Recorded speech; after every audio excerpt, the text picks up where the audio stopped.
ایک ایسا مسئلہ ہے کہ رمضان کا چاند دیکھنا ہو اور صبر کی تلقین کرنی ہو، سادگی کی بات کرنی ہو، کفایت شاری کی پالیسی پہ عمل کرنے کی بجائے جب ہم ایسی چیزیں کریں گے تو کیا تاثر جائے گا؟ اسی چپتے ہوئے سوال کے ساتھ ہم نے رابطہ کیا ہے۔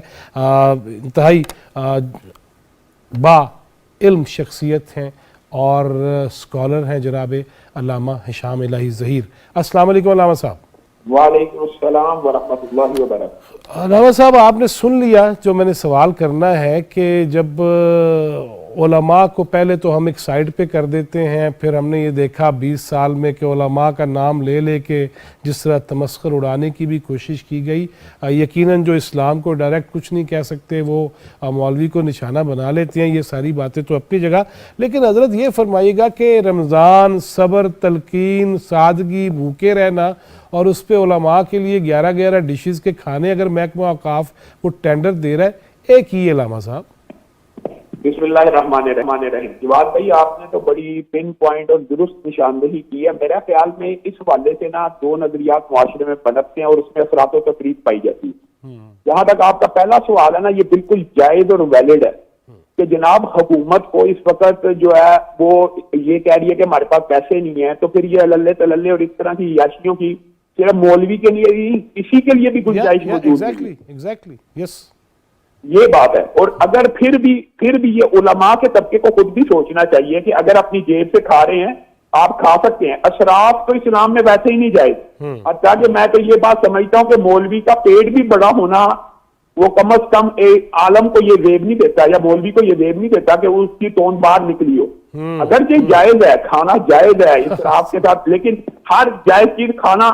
اور میں دوسری بات یہ کہنا چاہتا ہوں، جو آپ نے بات کی ہے کہ رمضان کا مہینہ آ رہا ہے اور رمضان کا چاند دیکھ رہے ہیں کہ آپ لوگوں کو کہہ رہے ہیں کھانا چھوڑو اور غریبوں کی بھوک کا احساس کرو، آپ اس کا افتتاح اس قسم کے کھانوں سے کر رہے ہیں۔ ایک تو یہ بات آپ کی ویلڈ اور جائز ہے، میں آپ کو سیکنڈ کرتا ہوں، لیکن جو دوسری آپ نے ڈباچے میں بات کی ہے نا جواد بھائی، اس کی طرف بھی عوام کو اور قوم کو اس کی رہنمائی کرنی چاہیے کہ مولوی اگر خوش لباس اور خوش شراک ہو تو جلنا بھی نہیں چاہیے۔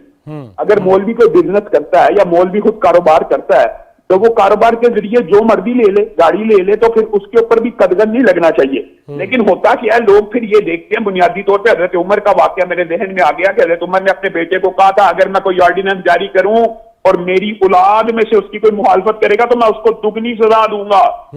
لوگ مولویوں کو اس اینگل سے دیکھتے ہیں کہ یہ صبر کی تلقین کرتے ہیں، یہ کہتے ہیں رسول اللہ نے خندق میں ایک نہیں دو پتھر باندھے ہوئے تھے، رسول اللہ نے بھوک کاٹی ہے، رسول اللہ 3 دن ان کے گھر میں چولہا نہیں جلا۔ لوگ یہ بات سوچتے ہیں کہ مولوی ہمیں رسول اللہ کی یہ باتیں بیان کرتے ہیں اور خود جب کھانے کی ٹیبل کے اوپر بیٹھتے ہیں تو 20 مرغن کھانے ان کے سامنے پڑے ہوتے ہیں، اور پھر لوگ یہ آیتیں لوگوں کو اب آتی ہیں، علم پھیل چکا ہے۔ لما تقولون ما لا تفعلون کبر مقتا عند اللہ، اللہ تعالیٰ نے بتائیے اس شدت سے کسی بات کا رد کی ہے کہ وہ بات کیوں کہتے ہو جس کے اوپر عمل نہیں کرتے، اور وہ بات کیوں کہتے ہو کہ جو تم نے کی نہ ہو۔ اس کے دونوں معنی لیے جا سکتے ہیں۔ تو گویا اب عوام کے اندر یہ شعور پیدا ہو گیا ہوا ہے۔ ایک اینگل اس کا درست ہے، حکومت کو کسی طور کے اوپر، چاہے وہ مولویوں کی دعوت ہو، چاہے وہ سیاستدانوں کی دعوت ہو، چاہے وہ بیوروکریٹس کی دعوت ہو۔ ابھی پچھلے دنوں شہباز شریف صاحب نے کہا تھا ہم صرف چائے کے اوپر اور بسکٹ کے اوپر کام چلائیں گے، تو اوقاف کیا گورنمنٹ کا حصہ نہیں ہے؟ وہ کیسے دم پخت چلا سکتے ہیں؟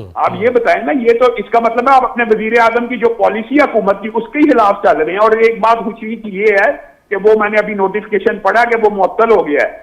چلو مولویوں کا تو آپ لوگوں نے کھانا بھی بند کر دیا، لیکن کہنے کا مطلب یہ کہ سیاستدانوں کے اوپر بھی نظر رکھنی چاہیے۔ اگر سب پہ ہونی چاہیے یقیناً یہ بات اگر مولویوں کے لیے کبھی کوئی کھانا بن رہا تھا تو اس کے اوپر تو فوری پابندی لگ گئی۔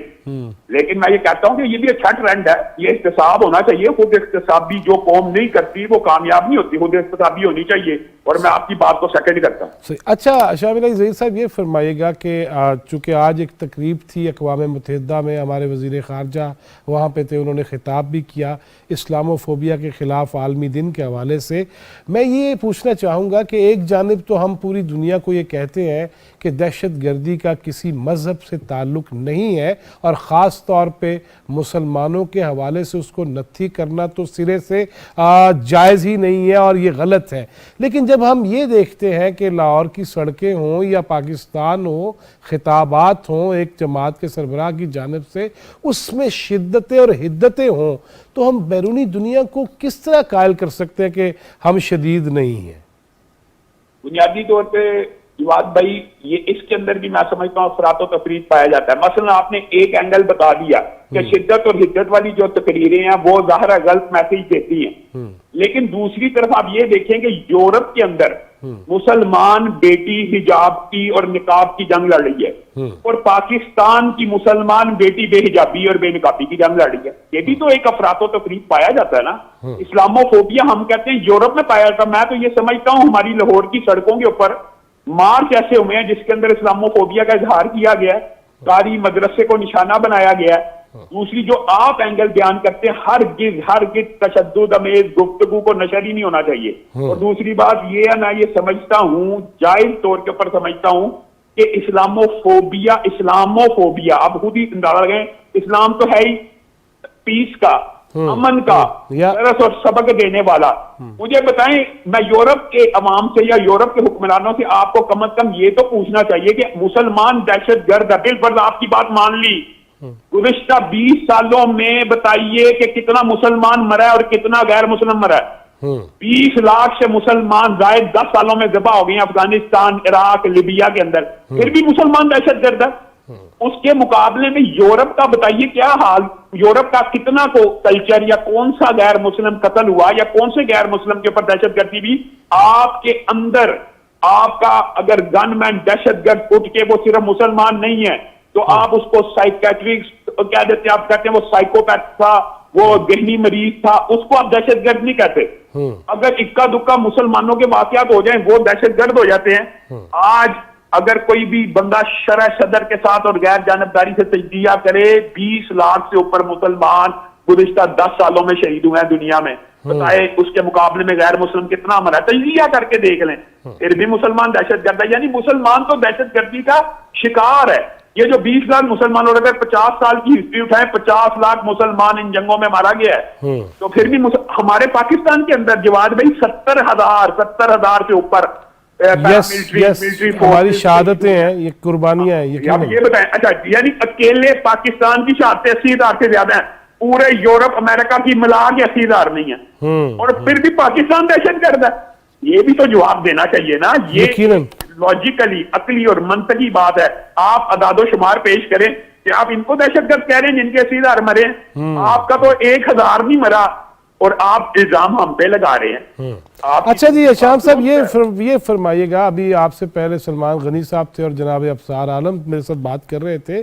افسار عالم بھائی نے آج یہ بات کہی ہے کہ جی پاکستان کے مسائل کو حل اگر کرنا ہے، وہ جرنلسٹ ہوں، وہ جج ہوں، وہ جرنیل ہوں، پارلیمنٹیرینز ہوں، علماء ہوں، بیوروکریٹس ہوں، سب کو ایک دفعہ معافی مانگ کے اللہ سے اور لوگوں سے ایک ایسی سمت جو اسلامی جمہوریہ پاکستان جس میں اسلام بھی ہو، جمہوریت بھی ہو، اس پہ چل پڑنا چاہیے. سرا کہاں سے پکڑیں گے؟ بات بھائی بنیادی طور کے اوپر یہ جو اگر انہوں نے بات کی ہے، میں سمجھتا ہوں کہ یہ انہوں نے جڑ کے اندر نشاندہی کی ہے. کیوں؟ یہ بھی بات سن لیں. پاکستان کس نظریے کی بنیاد کے اوپر بنا تھا؟ لا الہ الا اللہ کی بنیاد پہ بنا. ہم نے اس بنیاد کو چھوڑ دیا. بنیاد ہی یہ، ہم دیکھیں جب بھی کوئی عمارت کسی بنیاد پہ بنے، آپ اس کی بنیاد نکال دیں، عمارت قائم نہیں رہ سکتی. ہم نے اللہ سے وعدہ کیا، ہم نے رسول اللہ سے وعدہ کیا کہ اس دھرتی کے اوپر اسلامی نظام کو ہم پریکٹس کریں گے. اب اس وعدے سے ہم مکر گئے ہیں. اگر مجھے ایمانداری سے بتائیے، ہم نے اگر صرف پل بنانے تھے، یونیورسٹیاں بنانے تھی، روڈ بنانے تھے، ہاسپٹل بنانے تھے، تو انڈیا ہم سے جیت گیا. پاکستان کو کیا پل بنانے کے لیے، کیا سڑکیں بنانے کے لیے حاصل کیا گیا تھا، یا یونیورسٹیز بنانے کے لیے حاصل کیا گیا تھا؟ ہرگز نہیں. یہ بھی حصہ ہے، یہ حصہ ہے، ان کا میں انکار نہیں کرتا، یہ بننی چاہیے. لیکن بنیادی طور پہ اللہ سے وعدہ تو مدینہ کی ریاست کا تھا نا. لا الہ الا اللہ کا وعدہ تھا کہ اس کا پریکٹیکل ہم کریں گے. اور میں یہ سمجھتا ہوں آج بھی اللہ کے فضل و کرم سے یہ معیشت خراب آپ کو نظر آ رہی ہے نا، میں شرح صدر سے آپ کو کہتا ہوں آپ اسلام کے طالب علموں کو، بہت بڑے اسکالر کی بات نہیں کر رہا، آپ ان کو یہ معیشت کا صرف آپ یہ پاکستان کی معیشت ہی ان کے حوالے کر دیں، وہ اگر نہ درست کریں. اسلام ایک سسٹم ہے، اسلام ایک نظام ہے. آپ لوگ یہ سمجھتے ہیں کہ اسلام میں ریاست، سیاست، معاشرت، معاملات کو ڈریس نہیں کیا گیا؟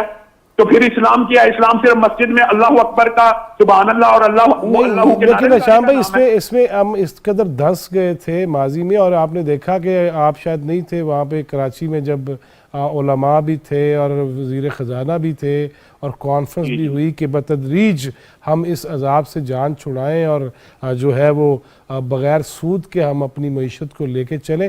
کوشش یقیناً ہو رہی ہے اور ہونی بھی چاہیے.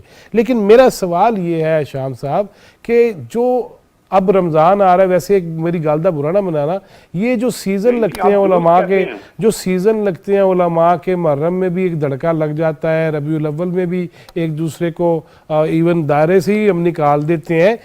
یہ اگر اس طبقے کی صرف بات کریں تو کیا پاکستان کے حوالے سے کون سی ایسی چیز کی جا سکتی ہے، کس شخصیت پہ سب اعتماد کر سکتے ہیں کہ کم از کم ہر شعبہ جو ہے وہ اپنے طور پہ کردار تو ادا کرنا شروع کر دینا استحکام کے لیے؟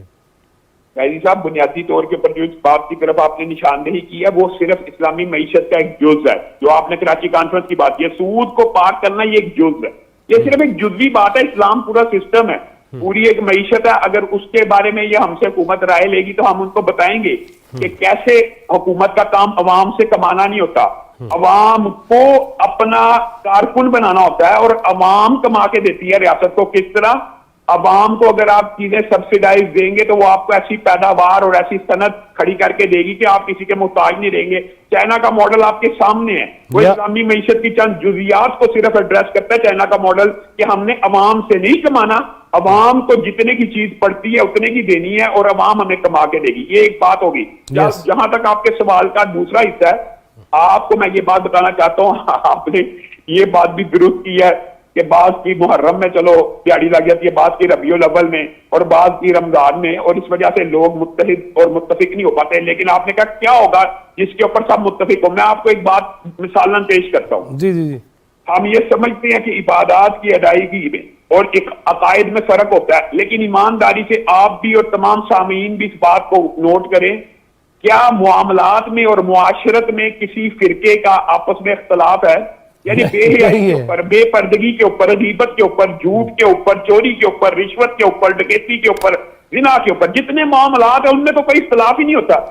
تو یہ جو صرف اعتراض کیا جاتا ہے نا، یہ صرف آپ یہ سمجھ لیں اعتراض برائے اعتراض ہوتا ہے. یار یہ ایک دوسرے کے پیچھے نماز نہیں پڑھتے، ایک دوسرے کو کافر کا، بھائی جن کاموں میں ہم ایک ہیں، کیا ان کاموں میں آپ نے ہماری بات مانی ہے؟ ان کو بہتر کرنا چاہیے. شام صاحب چونکہ وقت اس طرح کا ہے، آپ سے اسٹوڈیوز میں کسی تفصیلی گپ شپ کریں گے ایسے ہی موضوعات پہ. بہت شکریہ جناب صاحب.